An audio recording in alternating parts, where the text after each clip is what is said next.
കഴിഞ്ഞ ക്ലാസ് നമ്മൾ ഡിസ്കസ് ചെയ്ത 91/2024 കേട്ട് നമ്മൾ PS നടത്തിയ ഫാം വർക്ക് എക്സാമിന്റെ പാർട്ട് 2 ആയിട്ടാണ് എത്തിയിരിക്കുന്നത്.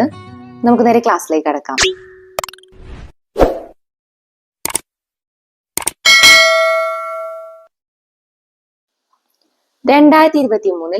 എഴുത്തച്ഛൻ പുരസ്കാരം നേടിയ വ്യക്തി 2023 എഴുത്തച്ഛൻ പുരസ്കാരം നേടിയ വ്യക്തി SK വസന്തൻ. 2023 എഴുത്തച്ഛൻ പുരസ്കാരം നേടിയ വ്യക്തി SK വസന്തൻ. 2024 എഴുത്തച്ഛൻ അവാർഡ് നേടിയത് NS മാധവൻ. 32ാമത് എഴുത്തച്ഛൻ അവാർഡാണ് 2024 NS മാധവൻ നേടിയത്. ആദ്യമായി എഴുത്തച്ഛൻ അവാർഡ് ലഭിച്ചത് ഷൂർനാട് കുഞ്ഞൻപിള്ള. സംസ്ഥാനത്തെ സർക്കാർ എയ്ഡഡ് സ്കൂളുകളിൽ പഠിക്കുന്ന 1 മുതൽ 8 വരെയുള്ള മറ്റ് പിന്നോക്ക വിഭാഗത്തിൽപ്പെട്ട വിദ്യാർത്ഥികൾക്ക് സ്കോളർഷിപ്പ് നൽകുന്ന പദ്ധതി കെടാവിളക്ക്. സംസ്ഥാനത്തെ സർക്കാർ എയ്ഡഡ് സ്കൂളുകളിൽ പഠിക്കുന്ന 1 മുതൽ 8 വരെയുള്ള മറ്റ് പിന്നോക്ക വിഭാഗത്തിൽപ്പെട്ട വിദ്യാർത്ഥികൾക്ക് സ്കോളർഷിപ്പ് നൽകുന്ന പദ്ധതി കെടാവിളക്ക്. പട്ടികവർഗ വിദ്യാർത്ഥികളെ ഊരുകളിൽ നിന്നും സ്കൂളുകളിൽ എത്തിക്കാൻ പട്ടികവർഗ വകുപ്പ് ആരംഭിച്ച പദ്ധതി വിദ്യാവാഹിനി. സാമ്പത്തിക പരാധീനത മൂലം ദുരിതമനുഭവിക്കുന്ന BPL വിഭാഗത്തിൽപ്പെട്ട ഭിന്നശേഷിയുള്ള മാതാപിതാക്കളുടെ മക്കൾക്ക് വിദ്യാഭ്യാസ ധനസഹായം നൽകുന്ന പദ്ധതി വിദ്യാകിരണം. വൃക്കരോഗം, ഹൃദ്രോഗം, haemophilia, cerebral palsy, thalassaemia, sickle cell anaemia, ജന്മനാലുള്ള വൈകല്യങ്ങൾ തുടങ്ങിയ മാരക രോഗങ്ങൾ ബാധിച്ച 18 വയസ്സിന് താഴെയുള്ള കുട്ടികൾക്ക് ധനസഹായം നൽകുന്ന പദ്ധതി താലോലം. അന്താരാഷ്ട്ര ഏകദിന ക്രിക്കറ്റിൽ 50 സെഞ്ചുറി നേടിയ ആദ്യ താരം. അന്താരാഷ്ട്ര ഏകദിന ക്രിക്കറ്റിൽ 50 സെഞ്ചുറി നേടിയ ആദ്യ താരം വിരാട് കോഹ്ലി. അന്താരാഷ്ട്ര ഏകദിന ക്രിക്കറ്റിൽ 50 സെഞ്ചുറി നേടിയ ആദ്യ താരം വിരാട് കോഹ്ലി. ഏകദിന ക്രിക്കറ്റിൽ ഏറ്റവും വേഗത്തിൽ 10,000 റൺസ് തികച്ച താരം വിരാട് കോഹ്ലി. താഴെ തന്നിരിക്കുന്നവയിൽ തെരഞ്ഞെടുപ്പ് കമ്മീഷൻ ചുമതലകൾ ഏതൊക്കെ? താഴെ തന്നിരിക്കുന്നവയിൽ തെരഞ്ഞെടുപ്പ് കമ്മീഷൻ ചുമതലകൾ ഏതൊക്കെ? ഇവയെല്ലാം: വോട്ടർ പട്ടിക തയ്യാറാക്കൽ, തെരഞ്ഞെടുപ്പ് ചിഹ്നങ്ങൾ അനുവദിക്കൽ, വോട്ടിംഗ് വോട്ടെണ്ണൽ ഫലപ്രഖ്യാപനം, പെരുമാറ്റച്ചട്ടം രൂപീകരിക്കൽ എന്നിവയെല്ലാം തിരഞ്ഞെടുപ്പ് കമ്മീഷന്റെ ചുമതലകളാണ്. തെരഞ്ഞെടുപ്പിന് മേൽനോട്ടം വഹിക്കൽ, വോട്ടർ പട്ടിക തയ്യാറാക്കൽ, തെരഞ്ഞെടുപ്പ് പ്രക്രിയയുടെ വിവിധ ഘട്ടങ്ങളുടെ തീയതി പ്രഖ്യാപിക്കൽ, തെരഞ്ഞെടുപ്പ് ചിഹ്നങ്ങൾ അനുവദിക്കൽ, പെരുമാറ്റച്ചട്ടം രൂപീകരിക്കൽ, തെരഞ്ഞെടുപ്പ് ഉദ്യോഗസ്ഥരുടെ നിയമനവും പരിശീലനവും, തെരഞ്ഞെടുപ്പ് വോട്ടെണ്ണൽ ഫലപ്രഖ്യാപനം, തെരഞ്ഞെടുപ്പ് കണക്കുകൾ പരിശോധിക്കൽ എന്നിവ തിരഞ്ഞെടുപ്പ് കമ്മീഷന്റെ ചുമതലകളാണ്. നാട്ടുരാജ്യങ്ങളുടെ സംയോജനവുമായി ബന്ധപ്പെട്ട് ലയന കരാർ തയ്യാറാക്കിയത് ആരെല്ലാം? നാട്ടുരാജ്യങ്ങളുടെ സംയോജനവുമായി ബന്ധപ്പെട്ട് ലയന കരാർ തയ്യാറാക്കിയത് സർദാർ പട്ടേൽ, VP മേനോൻ. സർദാർ വല്ലഭായ് പട്ടേലും VP മേനോനും ചേർന്നാണ് നാട്ടുരാജ്യങ്ങളുടെ സംയോജനവുമായി ബന്ധപ്പെട്ട് ലയന കരാർ തയ്യാറാക്കിയത്. താഴെ തന്നിരിക്കുന്നവയിൽ ഖാരിഫ് വിള ഏതാണ്? താഴെ തന്നിരിക്കുന്നവയിൽ ഖാരിഫ് വിള നെല്ല്, ഗോതമ്പ്, കടുക് എന്നിവ റാബി വിളകളാണ്. സയ്യിദ് വിളയാണ് പഴങ്ങളും പച്ചക്കറികളും. പ്രധാന ഖാരിഫ് വിളകളാണ് നെല്ല്, ചോളം, പരുത്തി, തിനവിളകൾ, ചണം, കരിമ്പ്, നിലക്കടല എന്നിവ. ഇന്ത്യയിൽ ഉൽപ്പാദിപ്പിക്കപ്പെടുന്ന കാപ്പിക്കുരു ഏത്? ഈ ക്വസ്റ്റ്യൻ PSC ഡിലീറ്റ് ചെയ്തിട്ടുള്ളതാണ്. ഇന്ത്യയിൽ കൃഷി ചെയ്യുന്ന ഒരു പ്രധാന ഉഷ്ണമേഖല പാനീയ വിളയാണ് കാപ്പി. കാപ്പിയുടെ പ്രധാന ഇനങ്ങളാണ് അറബിക്ക, റോബസ്റ്റ, ലിബറിക്ക. ഇന്ത്യ മുഖ്യമായും ഉൽപ്പാദിപ്പിക്കുന്ന കാപ്പിക്കുരു അറബിക്ക. ISRO സ്ഥാപിതമായ വർഷം? ISRO സ്ഥാപിതമായ വർഷം 1969. 1969 ഓഗസ്റ്റ് 15-നാണ് ISRO സ്ഥാപിതമായത്. ISROയുടെ ആസ്ഥാനം അന്തരീക്ഷ് ഭവൻ, ബംഗളൂരു. ISROയുടെ ലോഗോയിലെ നിറങ്ങൾ ഓറഞ്ച്, നീല. ISROയുടെ ആദ്യ ചെയർമാൻ വിക്രം സാരാഭായ്. നിലവിലെ ചെയർമാൻ ഡോക്ടർ V നാരായണൻ. യുനെസ്കോയുടെ സാഹിത്യ നഗര പട്ടികയിൽ ഇടം നേടിയ ഇന്ത്യയിലെ ആദ്യ നഗരം? യുനെസ്കോയുടെ സാഹിത്യ നഗര പട്ടികയിൽ ഇടം നേടിയ ഇന്ത്യയിലെ ആദ്യ നഗരം കോഴിക്കോട്. 2023 ഒക്ടോബറിൽ ജാതി സെൻസസ് പ്രസിദ്ധീകരിച്ച ഇന്ത്യൻ സംസ്ഥാനം. 2023 ഒക്ടോബറിൽ ജാതി സെൻസസ് പ്രസിദ്ധീകരിച്ച ഇന്ത്യൻ സംസ്ഥാനം ബീഹാർ. 2023 ഒക്ടോബറിൽ ജാതി സെൻസസ് പ്രസിദ്ധീകരിച്ച ഇന്ത്യൻ സംസ്ഥാനം ബീഹാർ. ഇന്ത്യ 2023 ഏഷ്യൻ ഗെയിംസിൽ നേടിയ ആകെ മെഡലുകൾ എത്രയാണ്? ഇന്ത്യ 2023 ഏഷ്യൻ ഗെയിംസിൽ നേടിയ ആകെ മെഡലുകൾ 107. 19ാമത് ഏഷ്യൻ ഗെയിംസ് ആണ് 2023 നടന്നത്. മെഡൽ ടേബിളിൽ 1ാം സ്ഥാനം ചൈനയ്ക്ക്, 2ാം സ്ഥാനം ജപ്പാൻ, 3ാം സ്ഥാനം ദക്ഷിണ കൊറിയ. ഇന്ത്യ 4ാം സ്ഥാനത്ത്. 28 സ്വർണവും 38 വെള്ളിയും 41 വെങ്കലവും ഉൾപ്പെടെ ആകെ 107 മെഡലുകളാണ് ഇന്ത്യക്ക് ലഭിച്ചത്. സൂര്യനെ കുറിച്ച് പഠിക്കാനുള്ള ഇന്ത്യയുടെ ദൗത്യം ഏത്? സൂര്യനെ കുറിച്ച് പഠിക്കാനുള്ള ഇന്ത്യയുടെ ദൗത്യം ആദിത്യ L1. സൂര്യനെ കുറിച്ച് പഠിക്കാനുള്ള ഇന്ത്യയുടെ ദൗത്യമാണ് ആദിത്യ L1. മനുഷ്യനെ ബഹിരാകാശത്ത് എത്തിക്കുവാനുള്ള ദൗത്യം ഗഗൻയാൻ. ചൊവ്വ ദൗത്യം മംഗൾയാൻ. ശുക്രന്റെ ഉപരിതലത്തെയും അന്തരീക്ഷത്തെയും കുറിച്ച് പഠിക്കുന്ന ദൗത്യം ശുക്രയാൻ. മനുഷ്യ ശരീരത്തിലെ ഏറ്റവും ചെറിയ അസ്ഥി എവിടെ കാണപ്പെടുന്നു? മനുഷ്യ ശരീരത്തിലെ ഏറ്റവും ചെറിയ അസ്ഥി എവിടെ കാണപ്പെടുന്നു? ചെവി. മനുഷ്യ ശരീരത്തിലെ ഏറ്റവും ചെറിയ അസ്ഥി കാണപ്പെടുന്നത് ചെവിയിൽ. ഏറ്റവും ചെറിയ അസ്ഥിയാണ് സ്റ്റേപ്പിസ്. താഴെ നൽകിയിരിക്കുന്നവയിൽ ശരിയായ പ്രസ്താവനകൾ ഏതെല്ലാം? താഴെ നൽകിയിരിക്കുന്നവയിൽ ശരിയായ പ്രസ്താവനകൾ: വിറ്റമിൻ എയുടെ കുറവ് മൂലമുണ്ടാവുന്ന രോഗാവസ്ഥയാണ് നിശാന്തത. ബെർബറി എന്ന രോഗം വിറ്റമിൻ ബിയുടെ കുറവ് മൂലമുണ്ടാവുന്നു. വിറ്റമിൻ എയുടെ കുറവ് മൂലമുണ്ടാവുന്ന രോഗാവസ്ഥയാണ് നിശാന്തത. ബെർബറി എന്ന രോഗം വിറ്റമിൻ ബിയുടെ കുറവ് മൂലമുണ്ടാവുന്നു എന്നീ പ്രസ്താവനകളാണ് ശരി. ബുദ്ധിമാന്റെ നെല്ലി എന്നറിയപ്പെടുന്ന നെല്ലിനം ഏത്? ബുദ്ധിമാന്റെ നെല്ലി എന്നറിയപ്പെടുന്ന നെല്ലിനം പൊക്കാളി. ബുദ്ധിമാന്റെ നെല്ലി എന്നറിയപ്പെടുന്ന നെല്ലിനം പൊക്കാളി. കേരള വനഗവേഷണ സ്ഥാപനം സ്ഥിതി ചെയ്യുന്നത് എവിടെ? കേരള വനഗവേഷണ സ്ഥാപനം സ്ഥിതി ചെയ്യുന്നത് പീച്ചി. കേരള വനഗവേഷണ സ്ഥാപനം സ്ഥിതി ചെയ്യുന്നത് പീച്ചി. ഒരു ആഹാര ശൃംഖലയിലെ 1ാമത്തെ ട്രോപ്പിക് തലത്തിലെ ജീവികൾ എപ്പോഴും ഇവർ ആയിരിക്കും. ആര്?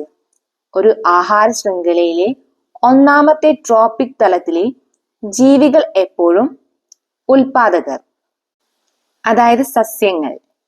2ാമത്തെ പോഷണതലത്തിൽ സസ്യാഹാരികൾ. 3ാമത്തെ പോഷണതലത്തിൽ മാംസാഹാരികൾ. 4ാമത്തെ പോഷണതലത്തിൽ മാംസാഹാരികളെയും ഭക്ഷിക്കുന്നവർ. പവിഴപ്പുറ്റുകൾ കടലിലെ മഴക്കാടുകൾ എന്ന പുസ്തകം എഴുതിയത് ആര്? പവിഴപ്പുറ്റുകൾ കടലിലെ മഴക്കാടുകൾ എന്ന പുസ്തകം എഴുതിയത് ആര്? അരുൺ അലോഷ്യസ്. പവിഴപ്പുറ്റുകൾ കടലിലെ മഴക്കാടുകൾ എന്ന പുസ്തകം എഴുതിയത് അരുൺ അലോഷ്യസ്. ഗുണനിലവാരം നിലനിർത്തി സവാള കൂടുതൽ കാലം കേടാകാതെ സൂക്ഷിക്കാനുള്ള സംവിധാനം കണ്ടെത്തിയ സ്ഥാപനം ഏത്?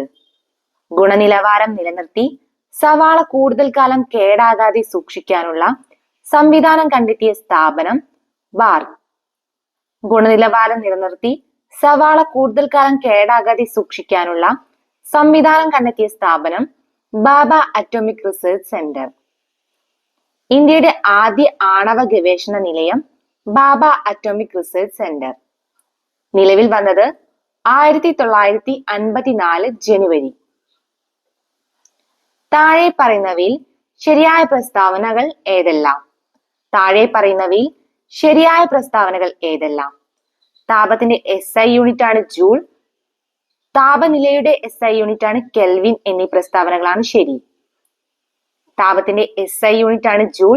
താപനിലയുടെ SI യൂണിറ്റ് ആണ് കെൽവിൻ. താഴെ പറയുന്നവയിൽ തെറ്റായ ജോഡി ഏത്? താഴെ പറയുന്നവയിൽ തെറ്റായ ജോഡി ബലം പാസ്കൽ എന്നതാണ്. ബലത്തിന്റെ യൂണിറ്റ് ആണ് ന്യൂട്ടൺ. പവർ വാട്ട്, പ്രവൃത്തി ജൂൾ, ഊർജം ജൂൾ എന്നീ പ്രസ്താവനകൾ ശരിയാണ്. അലൂമിനിയത്തിന്റെ ഒരു ധാതുവാണ് ക്രയോലൈറ്റ്. അലൂമിനിയത്തിന്റെ ഒരു ധാതുവാണ് ക്രയോലൈറ്റ്. അലൂമിനിയത്തിന്റെ മറ്റൊരു ധാതുവാണ് ബോക്സൈറ്റ്. തെർമോപ്ലാസ്റ്റിക്കിന് ഉദാഹരണം അല്ലാത്തത് ഏത്? തെർമോപ്ലാസ്റ്റിക്കിന് ഉദാഹരണം അല്ലാത്തത് ബേക്കലൈറ്റ്. തെർമോപ്ലാസ്റ്റിക്കിന് ഉദാഹരണം അല്ലാത്തത് ബേക്കലൈറ്റ്. ചൂടാകുമ്പോൾ സംഭവിക്കുന്ന മാറ്റത്തിനനുസരിച്ച് പ്ലാസ്റ്റിക്കിനെ രണ്ടായി തിരിച്ചിട്ടുണ്ട്. തെർമോപ്ലാസ്റ്റിക്കുകൾ, തെർമോസൈറ്റിക് പ്ലാസ്റ്റിക്കുകൾ. ചൂടാക്കുമ്പോൾ ഭൗതിക മാറ്റം സംഭവിക്കുന്ന പ്ലാസ്റ്റിക് ആണ് തെർമോപ്ലാസ്റ്റിക്. ഇവയ്ക്ക് ഉദാഹരണമാണ് പോളിത്തീൻ, പോളിവിനൈൽ ക്ലോറൈഡ്, നൈലോൺ എന്നിവ. വീണ്ടും ഉപയോഗിക്കാൻ കഴിയുന്ന പ്ലാസ്റ്റിക് ആണ് തെർമോപ്ലാസ്റ്റിക്. ചൂടാക്കുമ്പോൾ രാസമാറ്റം സംഭവിക്കുന്ന പ്ലാസ്റ്റിക് ആണ് തെർമോസൈറ്റിക് പ്ലാസ്റ്റിക്. ഇവയ്ക്ക് ഉദാഹരണമാണ് ബേക്കലൈറ്റ്. തെർമോസൈറ്റിക് പ്ലാസ്റ്റിക്കുകൾ വീണ്ടും ഉപയോഗിക്കാൻ കഴിയില്ല. കോൺവെക്സ് ലെൻസ് ഉപയോഗിച്ച് പരിഹരിക്കാവുന്ന കണ്ണിന്റെ ന്യൂനതകൾ ഏതൊക്കെയാണ്? കോൺവെക്സ് ലെൻസ് ഉപയോഗിച്ച് പരിഹരിക്കാവുന്ന കണ്ണിന്റെ ന്യൂനതകൾ ദീർഘദൃഷ്ടി, വെള്ളയെഴുത്ത്. കോൺവെക്സ് ലെൻസ് ഉപയോഗിച്ച് പരിഹരിക്കാവുന്ന കണ്ണിന്റെ ന്യൂനതകൾ ദീർഘദൃഷ്ടി, വെള്ളയെഴുത്ത്. കോൺകേവ് ലെൻസ് ഉപയോഗിച്ച് പരിഹരിക്കാവുന്നത് ഹ്രസ്വദൃഷ്ടി. സിലിണ്ടറിക്കൽ ലെൻസ് ഉപയോഗിച്ച് പരിഹരിക്കാവുന്നത് വിഷമദൃഷ്ടി.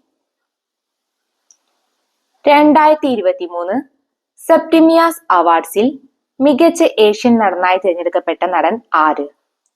2023 സെപ്റ്റിമിയാസ് അവാർഡ്സിൽ മികച്ച ഏഷ്യൻ നടനായി തിരഞ്ഞെടുക്കപ്പെട്ടത് ടോവിനോ തോമസ്. 2023 സെപ്റ്റിമിയാസ് അവാർഡിൽ മികച്ച ഏഷ്യൻ നടനായി തിരഞ്ഞെടുക്കപ്പെട്ടത് ടോവിനോ തോമസ്. 38ാമത് ദേശീയ ജൂനിയർ അത്ലറ്റിക് ചാമ്പ്യൻഷിപ്പിന് വേദിയായ നഗരം. 38ാമത് ദേശീയ ജൂനിയർ അത്ലറ്റിക് ചാമ്പ്യൻഷിപ്പിന് വേദിയായ നഗരം കോയമ്പത്തൂർ. 38ാമത് ദേശീയ ജൂനിയർ അത്ലറ്റിക് ചാമ്പ്യൻഷിപ്പിന് വേദിയായ നഗരം കോയമ്പത്തൂർ. താഴെ പറയുന്ന പ്രസ്താവനകളിൽ ശരിയായത് ഏത്? താഴെ പറയുന്ന പ്രസ്താവനകളിൽ ശരിയായത് ഏത്? ഡിഫ്തീരിയ ബാക്ടീരിയ മൂലമുണ്ടാവുന്ന രോഗമാണ്. ഡിഫ്തീരിയ ബാക്ടീരിയ മൂലമുണ്ടാവുന്ന രോഗമാണ് എന്നതാണ് ശരിയായ പ്രസ്താവന. അനോഫിലസ് പെൺകൊതുകുകൾ വാഹകരായിട്ടുള്ള രോഗമേത്? അനോഫിലസ് പെൺകൊതുകുകൾ വാഹകരായിട്ടുള്ള രോഗമേത്? മലമ്പനി. അനോഫിലസ് പെൺകൊതുകുകൾ വാഹകരായിട്ടുള്ള രോഗമാണ് മലമ്പനി. ശരിയായ ജോഡി ഏത്? ശരിയായ ജോഡി ക്ഷയം, BCG. ക്ഷയം, BCG. പോളിയോ പ്രതിരോധ വാക്സിനുകളാണ് സാബിൻ, സാൽക്. ഡിഫ്തീരിയ പ്രതിരോധ വാക്സിൻ DPT. ടെറ്റനസ് പ്രതിരോധ വാക്സിൻ TT. രക്തത്തിലെ ഹീമോഗ്ലോബിന്റെ നിർമ്മാണത്തിന് ആവശ്യമായ ഘടകമേത്? രക്തത്തിലെ ഹീമോഗ്ലോബിന്റെ നിർമ്മാണത്തിന് ആവശ്യമായ ഘടകമാണ് ഇരുമ്പ്. രക്തത്തിലെ ഹീമോഗ്ലോബിന്റെ നിർമ്മാണത്തിന് ആവശ്യമായ ഘടകം ഇരുമ്പ്.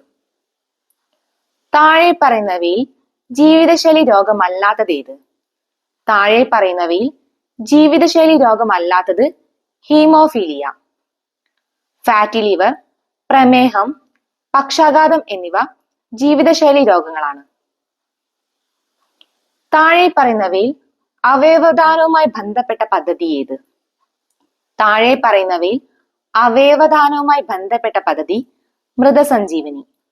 അവയവദാനവുമായി ബന്ധപ്പെട്ട പദ്ധതി മൃതസഞ്ജീവനി. അശ്വമേധം പദ്ധതി ഏത് രോഗവുമായി ബന്ധപ്പെട്ടിരിക്കുന്നു? അശ്വമേധം പദ്ധതി ഏത് രോഗവുമായി ബന്ധപ്പെട്ടിരിക്കുന്നു? കുഷ്ഠം. അശ്വമേധം പദ്ധതി കുഷ്ഠവുമായി ബന്ധപ്പെട്ടിരിക്കുന്നു. നിപ്പ രോഗത്തിന്റെ പ്രകൃതിയാലുള്ള വാഹക ജീവി ഏത്? നിപ്പ രോഗത്തിന്റെ പ്രകൃതിയാലുള്ള വാഹക ജീവിയാണ് വവ്വാൽ. ആതിഥേയ ജീവിയുടെ ജനിതക സംവിധാനം ഉപയോഗിച്ച് പെരുകാൻ കഴിവുള്ള രോഗാണുവേത്? ആതിഥേയ ജീവിയുടെ ജനിതക സംവിധാനം ഉപയോഗിച്ച് പെരുകാൻ കഴിവുള്ള രോഗാണുവാണ് വൈറസ്. ആതിഥേയ ജീവിയുടെ ജനിതക സംവിധാനം ഉപയോഗിച്ച് പെരുകാൻ കഴിവുള്ള രോഗാണുവാണ് വൈറസ്. ആയുഷ് വകുപ്പിൽ ഉൾപ്പെടാത്ത ചികിത്സാരീതി ഏത്? ആയുഷ് വകുപ്പിൽ ഉൾപ്പെടാത്ത ചികിത്സാരീതി അലോപ്പതി. ആയുഷ് വകുപ്പിൽ ഉൾപ്പെടാത്ത ചികിത്സാരീതിയാണ് അലോപ്പതി. ആയുർവേദം, ഹോമിയോപ്പതി, യുനാനി എന്നിവ ആയുഷ് വകുപ്പിൽ ഉൾപ്പെട്ട ചികിത്സാരീതിയാണ്. താഴെ പറയുന്നവയിൽ എക്സൈസ് വകുപ്പുമായി ബന്ധപ്പെട്ട പദ്ധതി.